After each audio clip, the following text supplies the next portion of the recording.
भोपाल में हाल ही में हुए सड़क हादसे के बाद मामला अब सियासी तूल पकड़ता नजर आ रहा है। इस बीच पूर्व मंत्री यादवेंद्र सिंह ने इस पूरे मामले को लेकर सफाई दी है और कई गंभीर सवाल भी उठाए हैं।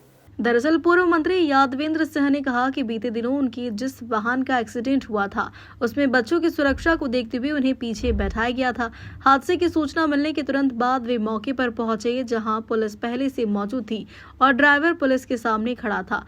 उन्होंने कहा कि ड्राइवर को पुलिस थाने ले गई, लेकिन हिरासत में उसके साथ कथित मारपीट और जाति सूचक शब्दों के इस्तेमाल की उन्हें जानकारी नहीं है। शिकायतकर्ता द्वारा अगले दिन रिपोर्ट दर्ज करवाई गई, जिसे लेकर उन्होंने सवाल उठाए हैं। यादवेंद्र सिंह ने यह दावा किया है कि शिकायतकर्ता की परमिशन 12 जुलाई को खत्म हो चुकी थी, जबकि हादसा 14 जुलाई को हुआ। साथ ही मेडिकल रिपोर्ट के अनुसार ड्राइवर शराब के नशे में था। इतना ही नहीं, उन्होंने बताया कि ट्रक ओवरलोड था, परमिशन नहीं थी और उसमें चोरी का सामान भी पाया गया।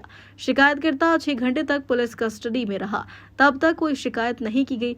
पूर्व मंत्री यादवेंद्र सिंह ने मामले में साजिश की आशंका जताते हुए निष्पक्ष जांच की मांग की है। वो मैंने इसमें बताया कि मसला ये था कि 14 तारीख 14/7/25 लगभग 1:30 और 2 के बीच में यही ड्राइवर जो है हमारी स्कॉर्पियो एन गाड़ी है उसको लेके नंबर ही बोले देते हैं MP 04 ZK 8121 इसको लेके जो है मतलब बच्चों को लेके वहां से लौट रहे थे संस्कार वैली स्कूल से। बिटिया नातिन पढ़ती है वहां पे।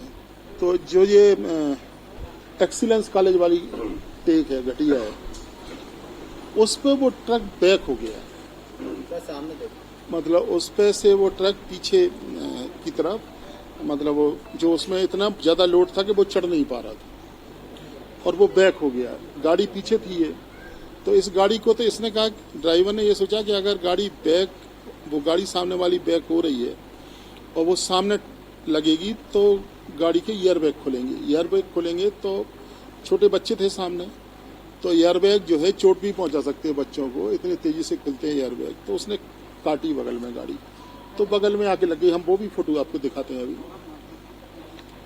उसके बाद गाड़ी कम से कम 3-4 फीट जो है वो रेल के लिए आई पीछे।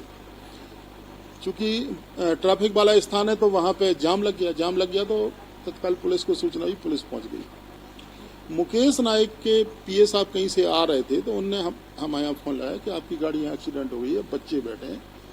और उन्होंने कहा कि बच्चों को तो कुछ नहीं होगा, लेकिन बच्चों को बुला लो। तो बच्चों को ले आए। जब तक पुलिस पहुंच चुकी थी वहां पे, पुलिस के साथ ही वो खड़ा है ड्राइवर, उनका ड्राइवर पुलिस के सामने खड़ा है, पुलिस उसके बगल में खड़ी है। फिर उसके बाद सीधी पुलिस थाने ले गई। फिर कहाँ उसकी मारपीट हो गई, कहाँ उसके साथ बदसलूकी हो गई, कहाँ जाति सूचक शब्दों की बात हो गई। तो हमारी समझ में ये बात नहीं आई कि तो उसने 9 बजे तक रात में, मतलब 1-1:30 बजे से लेके और 1:30-2 बजे से लेके और 9 बजे रात तक थाने में रहे। सभी लोग, जितने लोग भी गए वो थाने में रहे, हमारे ड्राइवर भी, वो लोग भी। तो उसने ये कहीं नहीं कहा कि मेरे साथ मारपीट हो गई है, या कहीं पे जो है वो दूसरे दिन उसने जाके शिकायत करी कि हमारे साथ मारपीट हो गई है।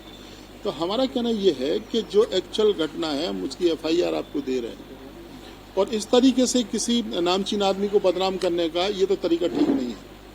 और उसमें हम ये भी नहीं करना चाहते हैं कि हम उसमें कोई राजनीति कर रहे हों या किसी को। सीधी गाड़ी भिड़ी, रिपोर्ट होती है, स्वाभाविक है। रिपोर्ट के बाद हम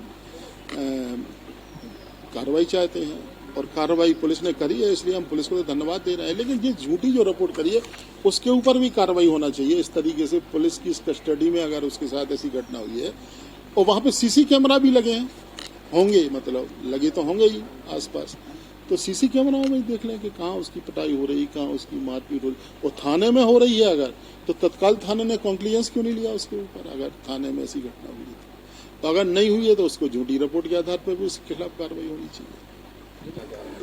नहीं, हमारी तो गाड़ी जो मिट्टी है वो भी है। वहाँ CC कैमरा, वो ट्रक जो है इतना ओवरलोडेड था कि ऊपर से बैक होके आया वो ट्रक और गाड़ी से टकरा गया। उसमें बच्चे थे और एक ड्राइवर था। अगर मान लो सामने से अगर टकरा जाता तो बच्चों के साथ तो कुछ भी कैजुअलिटी हो जाती, छोटे बच्चे थे। तो एक तो ये है कि जो पुलिस ने कार्रवाई करी है वो जिनाइल है, और पुलिस की कार्रवाई से हमें कोई दिक्कत नहीं। लेकिन उसने हमारे खिलाफ जो मतलब आवेदन दिया है, मान लो हमारे परिवार का कोई वहां था नहीं, अगर होता तो जिस तरीके से उसने रिपोर्ट किया उस तरीके से तो कार्रवाई हो जाती है। अब वो कह रहा है कि फिर जाके, जब तक तो पुलिस वहां पहुंच चुकी थी, हमने पहले कहा कि मुकेश नायक के पीए ने हमारे यहाँ फोन किया कि ऐसी ऐसी घटना हुई, आपके बच्चे मतलब उसके डंपर की चपेट में आ गए, आप जल्दी आई। तो हम लोग समझे गया ना क्या हो गया। तो हम तो नहीं गए, लेकिन सब लोग गए दौड़ के, जो भी यहाँ था उस समय। तो हमारा कहने की बात यह है कि कम से कम ऐसी झूठी जिनने रिपोर्ट की है पुलिस कमिश्नर के, उस पर कार्रवाई ना हो, बल्कि उल्टे उसके ऊपर कार्रवाई हो, क्योंकि उसने झूठी रिपोर्ट करी है। और वो शुरू से लेके हमारे पहुंचने से पहले ही वहां पुलिस पहुंच गई वहां पर। जब पुलिस वहां पे थी तो पुलिस बताया कि कब मारपीट हुई। थाने के अंदर कोई मार रहा था और थानेदार चुपचाप देखता रहा, टीआई देख। नहीं, हम नहीं चाहते, लेकिन हम ये चाहते कि उसकी झूठी बातों पे भरोसा नहीं किया जाए, बस ये हम चाहते।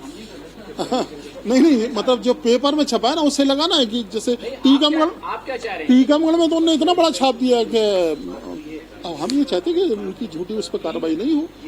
जैसे अब इसमें लिखा है डंपर मालिक, गाड़ी मालिक है धन सिंह अहरवाल, राधापुरम 11 मील भोपाल, और बाबूलाल ड्राइवर थे।